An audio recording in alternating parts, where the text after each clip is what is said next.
नमस्कार, श्रेष्ठ भारत में आप सभी का स्वागत है। मैं हूं आपके साथ गुलविश। 4 फरवरी को वर्ल्ड कैंसर डे है। कैंसर एक बड़ी समस्या है जिससे हम सबको लड़ना है एक साथ मिलकर। ये लड़ाई जीती जा सकती है एक साथ काम करके, अवेयर रह के और अवेयर करके। दुनिया को कैंसर फ्री बनाने के लिए हम सबको मिलकर काम करना होगा। आज हम बात करेंगे सर्वाइकल कैंसर की, जो कि दुनिया के साथ साथ भारत के लिए भी एक बड़ी समस्या है। क्या आपको पता है कि WHO के आंकड़ों के मुताबिक दुनिया में सर्वाइकल कैंसर महिलाओं में होने वाला चौथा सबसे कॉमन कैंसर है। साल 2020 में इससे 3,42,200 मौतें हुई थी। आगे बढ़ेंगे। सर्वाइकल कैंसर HPV यानी कि ह्यूमन पैपिलोमा वायरस से होता है। महिलाएं जिनमें ये वायरस होता है उनमें सर्वाइकल कैंसर होने के चांसेस 6 गुना ज़्यादा हो जाते हैं। इसलिए सबसे पहले इसी के लिए टेस्ट किया जाता है। सर्वाइकल कैंसर का इलाज हो सकता है अगर समय पर इसका पता चल जाए तो, तभी बार बार कहा जाता है टेस्ट कराइए। तो सर्वाइकल कैंसर के बारे में जानने की, समझने की कोशिश करेंगे। हमारे साथ डॉक्टर तान्या गुप्ता जो कि गायनेकोलॉजिस्ट हैं, वो जुड़ गई हैं। उनसे हम बात करेंगे। डॉक्टर तान्या, बहुत बहुत स्वागत है आपका श्रेष्ठ भारत में। लेकिन उनसे बात करने से पहले चलिए हमारी एक खास रिपोर्ट देख लीजिए। भारत में तेजी से सर्विकल कैंसर फैल रहा है और भारत में सबसे ज्यादा सर्विकल कैंसर से मौतें हो रही हैं। पर क्या आप जानते हैं कि आखिर ये तेजी से क्यों फैल रहा है? और क्या आप जानते हैं कि महिलाओं में इसके होने का सबसे ज्यादा खतरा क्यों होता है? इसका जवाब आज हम आपको देने जा रहे हैं। इस बार तो सरकार ने भी अपने बजट में सर्विकल कैंसर की मुफ्त वैक्सीन की घोषणा की है, क्योंकि भारत में सबसे ज्यादा तेजी से सर्विकल कैंसर के मरीज देखने को मिल रहे हैं। भारत में सर्विकल कैंसर के मरीज तेजी से बढ़ रहे हैं। आंकड़ों की बात करें तो सिर्फ 2022 में भारत में 1,23,907 सर्विकल कैंसर के मामले सामने आए, जिसमें 77,348 महिलाओं की इस बीमारी से जान जा चुकी है। दुनिया में होने वाले हर 5 सर्विकल कैंसर के मरीजों में से एक भारत का भी है और पूरे एशिया में भारत में सबसे ज्यादा महिलाएं इस बीमारी की चपेट में हैं। अब जानिए कि आखिर सर्विकल कैंसर क्या है और ये कैसे फैलता है, जिसके बारे में भी आपको पता होना चाहिए, क्योंकि अगर आप इसकी चपेट में आ गए तो ये आपकी जान ले सकता है। इसलिए आपको ये जानना जरूरी है कि सर्विकल कैंसर को अगर आसान भाषा में समझाए तो ये बीमारी ज्यादातर सेक्सुअल इंटरकोर्स की वजह से फैलती है। ये कैंसर कोख या गर्भाशय के निचले हिस्से, जिसे सर्विक्स कहते हैं, ये उसके ऊपरी सेल्स को प्रभावित करता है। सर्विक्स ऊपर कोख से तो नीचे सीधा वजाइना से जुड़ा होता है, जिसकी वजह से सबसे ज्यादा खतरा सेक्सुअल इंटरकोर्स के माध्यम से होता है। इस कैंसर के लिए HPV या ह्यूमन पैपिलोमा वायरस जिम्मेदार है, जो सेक्स के दौरान एक व्यक्ति से दूसरे व्यक्ति में आसानी से दाखिल हो जाते हैं, जिसके बाद ये वायरस धीरे धीरे फैलने लगता है। अब जानिए कि सर्विकल कैंसर के लक्षण क्या क्या होते हैं। अनियमित ब्लीडिंग, मेनोपॉज के बाद ब्लीडिंग, हेवी वजाइनल डिस्चार्ज, पेशाब करते वक्त दर्द, लगातार थकान और ऊर्जा की कमी, पैर में सूजन, पेल्विक दर्द जो पीरियड से जुड़ा नहीं होता, किडनी फेलियर, वजन कम हो जाना, भूख में कमी, हड्डियों में दर्द होना। दरअसल वायरस की गिरफ्त में आने के बाद मरीज में कैंसर के लक्षण विकसित होने में कई साल लग जाते हैं। यही कारण है कि किसी इंसान को पता ही नहीं चल पाता कि ये बीमारी आखिर कब से शुरू हुई। वहीं ब्रेस्ट कैंसर के बाद सर्विकल कैंसर भारत की महिलाओं में दूसरी सबसे खतरनाक बीमारी मानी जा रही है, जो ज्यादातर 40 से 60 साल की महिलाओं को हो रही है। इसलिए इसे हल्के में बिल्कुल मत लीजिए, क्योंकि आप भी सर्विकल कैंसर की चपेट में आ सकते हैं।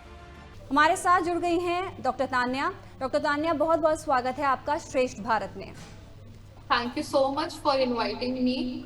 आजकल काफी लोग सर्वाइकल कैंसर के बारे में बात कर रहे हैं। अब इसके बारे में ज्यादा लोग जानते हैं एज कम्पेयर टू पहले, जब लोग इतना नहीं जानते थे।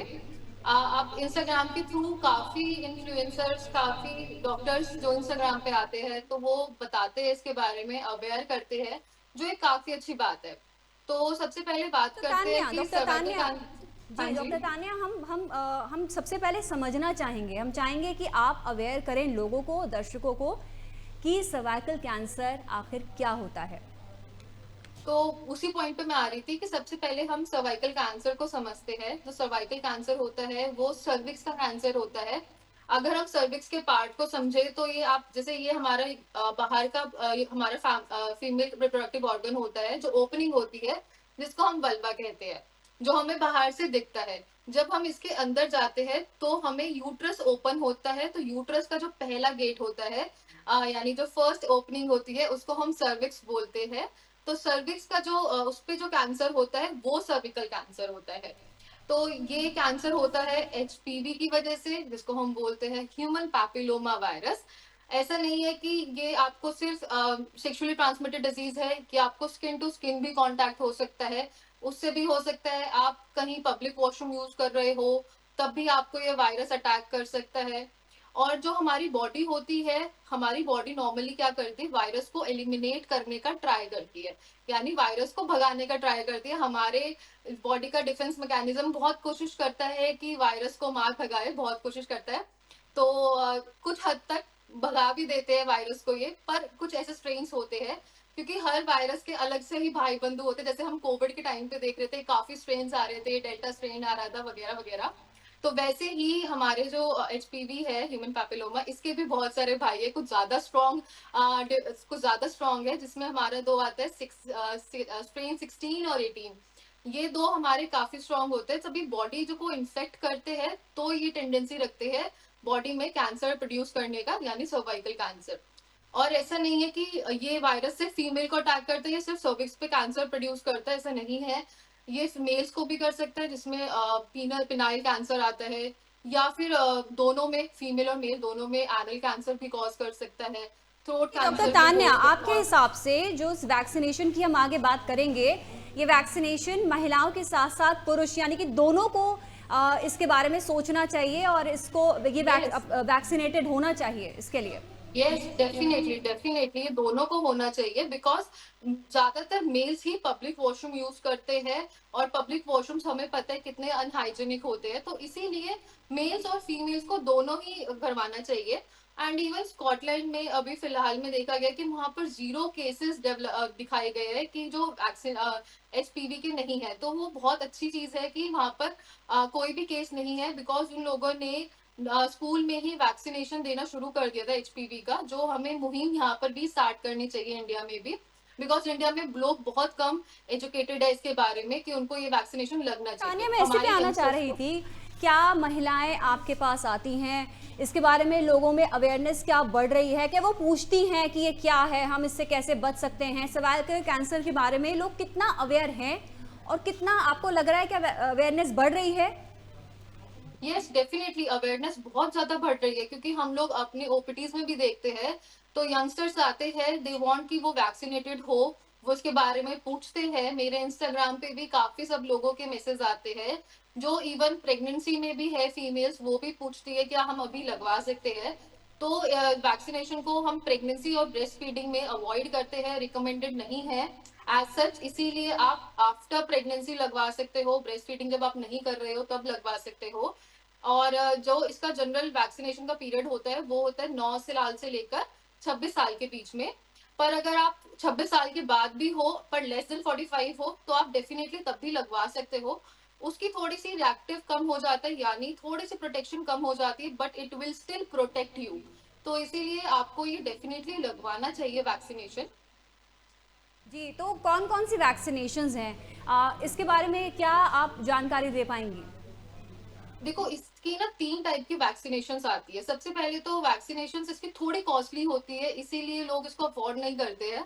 बट आई वुड रिकमेंड कि थोड़ा सा पैसा सेव करके अपनी हेल्थ पे लगाना चाहिए, क्योंकि इसका ट्रीटमेंट ऑब्वियसली बात है, ये इकलौता कैंसर है जिसकी वैक्सीनेशन हमारे पास अवेलेबल है, तो हमें उसका रिस्पेक्ट करना चाहिए और उसकी वैक्सीनेशन हमें लगवा लेनी चाहिए।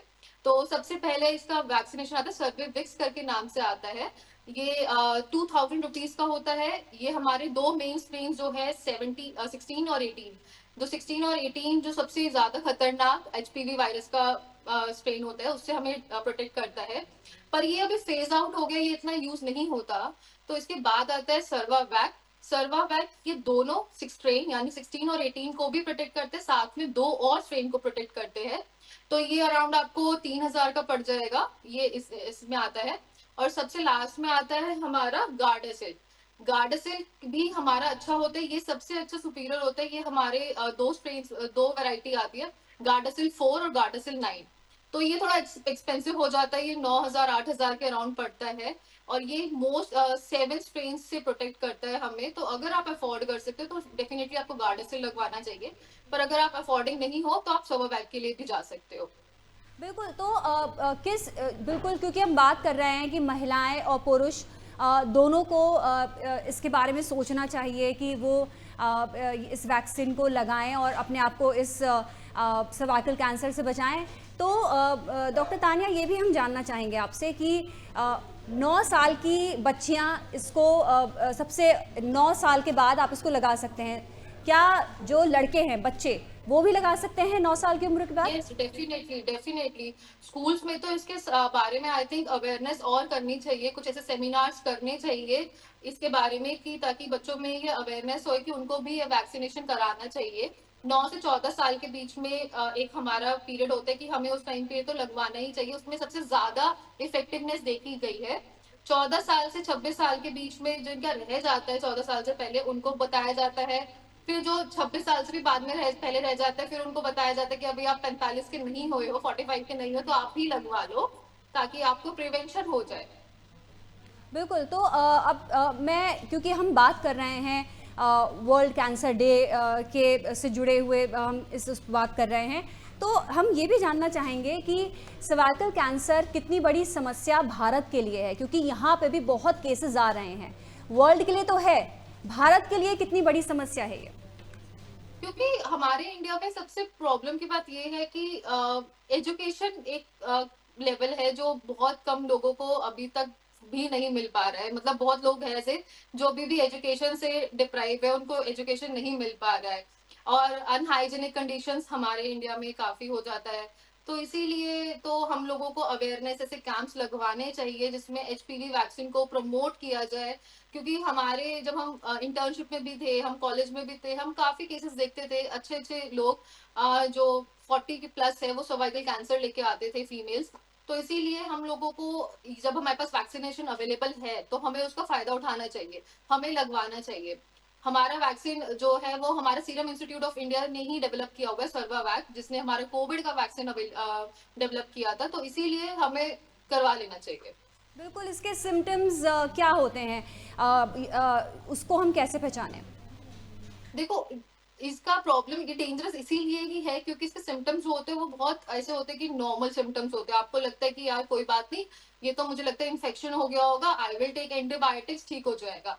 इसीलिए आप लोग इसको लाइटली ले लेते हो। बट इसके जो सिम्टम्स होते हैं वो मेनली होते हैं कि ब्लीड ऑन सेक्स, यानी इंटरकोर्स करने के बाद आपको ब्लीड हुआ है, पेनफुल सेक्स होना, या फिर आपको स्टमक पेन होना, लोअर एब्डोमेन पे पेन होना, नीचे के प्राइवेट एरियाज में से आपको स्मेल आना। ये एक थोड़े से कॉमन सिम्टम्स होते हैं, हम उस टाइम पे लाइटली ले लेते हैं। और जब ये ठीक नहीं हो रहा होता है तब हम डॉक्टर के पास जाते हैं, तब हम टेस्ट कराते हैं, डॉक्टर्स एडवाइस करते हैं टेस्ट के लिए, तब हमें पता लगता है कि हमें एचपीवी है। कौन सा टेस्ट किया जाता है इसको लेकर?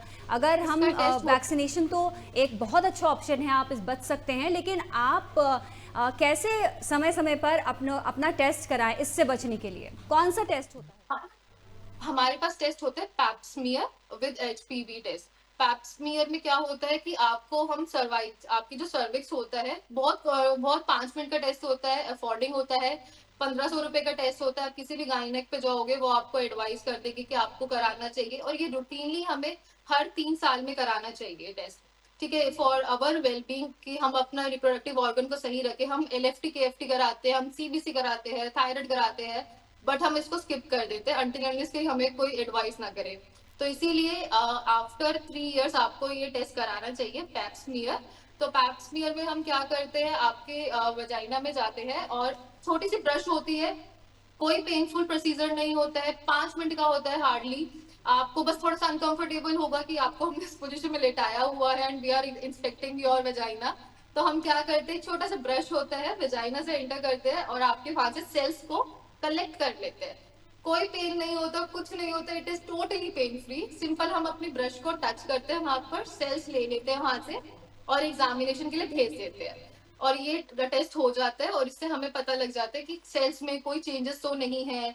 तो वो पैप्समियर हमें बताता है और साथ में एचपीवी का टेस्ट आप साथ में कराओ ताकि आपको एचपीवी का भी आपकी स्क्रीनिंग हो जाए। तो तान्या, क्योंकि हम वैक्सीनेशन की बात कर रहे हैं, वैक्सीनेशन मौजूद है, लोग अवेयर हो रहे हैं और समय समय पर जाके वो वैक्सीनेशन करा रहे हैं अपने बच्चों का अपना। लेकिन अगर आपने वैक्सीनेशन करा रखा है, क्या उसके बाद भी जो आपके टेस्ट बोल रहे हो वो कराना चाहिए वैक्सीनेशन होने के बाद? देखो, वैक्सीनेशन होने के बाद आपको एचपीवी का खतरा नहीं रहेगा, पर आपको ये है कि टेस्ट कराना चाहिए ताकि कोई और इन्फेक्शन ना हो। पैप्समियर सिर्फ एक एचपीवी नहीं बताता है, वो साथ में आपको ये भी बताता है कि आपके सेल्स में, वहां के सेल्स में कोई भी प्रॉब्लम तो नहीं है, कोई ज्यादा इन्फेक्शन तो नहीं है। आपको हर 3 साल में फिर भी करा लेना चाहिए। पर एचपीवी स्क्रीनिंग जो होती है वो इसके साथ में अलोंग विद होती है, यानी पैप्समियर प्लस एचपीवी स्क्रीनिंग। तो पैप्समियर एक टिश्यू का हमें हाल बताता है कि हमारे वहाँ के जो सेल्स है, यानी जो हमारी वहाँ की जो सराउंडिंग्स है वो हमारी हेल्दी है कि नहीं है। ठीक है, वो हेल्दी नहीं है तो क्यों हेल्दी नहीं है, तो वो हमें पता लगता है एचपीवी टेस्ट की वजह से कि क्या वो पॉजिटिव तो नहीं है। बिल्कुल। डॉक्टर तान्या, एक सवाल ये है कि अवेयरनेस है, लेकिन तब भी अगर हम भारत के आंकड़ों को देखें तो केसेस सर्वाइकल कैंसर के बढ़ रहे हैं। अगर आप देखें कि जो पूरे वर्ल्ड के केसेस हैं उसमें भारत भी अच्छे खासे केसेस ऐड ऑन कर रहा है, तो इसकी वजह आप क्या देखती हैं? इसकी वजह तो मैं ये देखती हूँ कि पॉपुलेशन भी तो इंक्रीज हो रहा है, हमारा पॉपुलेशन इंक्रीज हो रहा है, सैनिटरी कंडीशंस अच्छी नहीं है, पब्लिक वॉशरूम्स बहुत यूज करते हैं और सारी फीमेल्स आजकल वर्किंग है, everybody doctor is Tanya, going एक बात आउट। बताइए, आप पब्लिक टॉयलेट्स का बार बार जिक्र कर रही हैं यहाँ पे, तो ऐसे में मैं चाहूँगी आप अवेयर करें दर्शकों को, जो लोग हमारा इस समय प्रोग्राम देख रहे हैं, कि अगर, क्योंकि पब्लिक टॉयलेट्स आपको यूज़ करने होते हैं, आप बाहर जाते हैं, काम करते हैं, काम करने गए हैं, किन किन बातों का, छोटी छोटी बातों का ध्यान रखें, मेल्स और फीमेल्स दोनों, क्या वो बताएंगी हमें, क्या पॉइंट्स हैं आपके? पब्लिक वॉशरूम के लिए एक सैनिटरी स्प्रे आता है, जो एक स्प्रे को आप कर सकते हो टॉयलेट सीट पे ताकि वहां के तो सैनिटाइज हो जाए, वो आप यूज कर सकते हो। Prefer to go for Indian toilet rather than go for the western toilet, क्योंकि वेस्टर्न में आपका स्किन से टच होता है टॉयलेट सीट, तो वो भी एक मेजर कॉज रहता है। और साथ में आप ऐसा पब्लिक टॉयलेट यूज करो जो थोड़ा सा साफ हो, रेदर देन गोइंग कि किसी में भी चले गए, वो चीज नहीं करनी चाहिए, है ना। और क्या कहते हैं, वैक्सीनेशन, ऑब्वियसली बात है, वैक्सीनेशन लगवाओ तो थोड़ा टेंशन ही खत्म हो जाएगा आपका, है ना। जी, और उसके अलावा लाइफस्टाइल में कुछ चेंजेस हमें करने चाहिए इससे बचने के लिए, क्या क्या एडवाइस देंगे आप? लाइफस्टाइल का रिलेशन रहता है कि हमारी इम्यूनिटी से, कि आपकी इम्यूनिटी तो आपको बिल्डअप करनी चाहिए सारे इन्फेक्शन से बचने के लिए, आपको not including, not only for the HPV, बाकी सारे इन्फेक्शन भी है। तो हमारी बॉडी की इम्यूनिटी होना बहुत जरूरी है।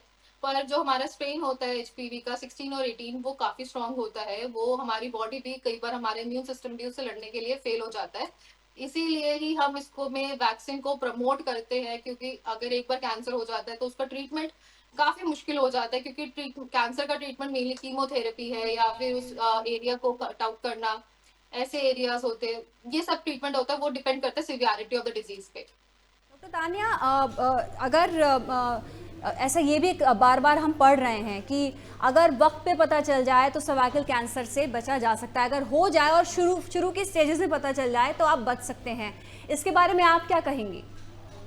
देखो, ऑब्वियसली बात है, आप अगर स्टार्टिंग स्टेज में पता लग जाता है तो आप बच सकते हो, क्योंकि कैंसर से काफी ट्रीटमेंट आता है, कीमोथेरेपी वगैरह आते हैं, जो अगर आप अर्ली स्टेजेस पे हो तो आप उसको कंट्रोल कर सकते हो। बट प्रॉब्लम यही आती है कि सर्वाइकल कैंसर के जो सिम्टम्स होते हैं वो काफी वेग होते हैं, काफी मतलब बहुत लाइट होते हैं। फीमेल्स इतना, एक तो फीमेल्स जो है हमारे इंडिया में अपनी हेल्थ को लेके काफी ज्यादा नजरअंदाज करते हैं, नेग्लिजेंस से, क्योंकि वो लोग अपनी फैमिली के बारे में ज्यादा सोचते हैं। ऑब्वियसली बात है, वो अपने काम हाउस होल्ड में इतना बिजी रहते हैं, हाउस होल्ड चोर्स हो गए हमारे, वर्क, अपना ऑफिस स्पेस हो गया, हम इतना बिजी रहते हैं, we don't care about ourselves. तो इसीलिए बोला जाता है कि हर 3 साल पे अपना पैप्समियर कराओ, अगर आप सारे एलएफटी केएफटी भी करा रहे हो, इंक्लूड पैप्समियर ऑल्सो। बात करने के लिए डॉक्टर तानिया, जिन्होंने हमें कई अहम बातें बताई हैं, और हमारा मकसद यही है कि आप अवेयर हो, दूसरों को बताएं। वैक्सीनेशंस भी हैं, साथ में आप किस तरह के और ध्यान रख सकते हैं वो भी हमने आपको बताने की कोशिश की है। तो श्रेष्ठ भारत में अभी के लिए बस इतना ही। फिलहाल अभी के लिए दीजिए इजाजत। श्रेष्ठ भारत पर खबरों से जुड़े रहने के लिए चैनल को सब्सक्राइब करें, बेल आइकन दबाएं और देखते रहें श्रेष्ठ भारत।